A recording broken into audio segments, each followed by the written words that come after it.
অনুপমের গানে কোনো ব্যক্তিকে বন্ধু বলা হলেও সাকিবের গানে বন্ধু বলতে কেবল রেকর্ডস আর হিস্ট্রি শোভা পেয়েছে।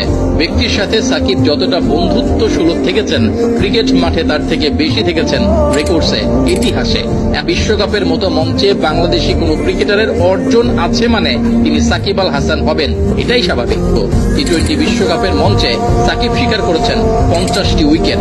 বিশ্বকাপের মঞ্চে এতটা ফুট করেছিলেন না কোনো বোলারই, এমনকি তার দল কোশ্চিনকালেও খেলেনি ফাইনাল কিংবা সেমিফাইনালের মতো পর্ব।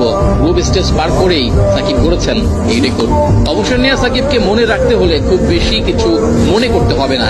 রেকর্ডস আর পরিসংখ্যানের চিত্রে একবার চোখ বোলালেই হবে, তখন দেখা যাবে ক্রিকেট বিশ্বে এমন একজন অলরাউন্ডার ছিলেন, তিনি সাদা বলের ক্রিকেটে শুধু কিংবদন্তি ছিলেন না, ছিলেন মহিরু, যিনি বন্ধুত্ব করতেন রেকর্ডসের সাথে, চুক্তি হতো হার না মানা মানসিকতার সাথে।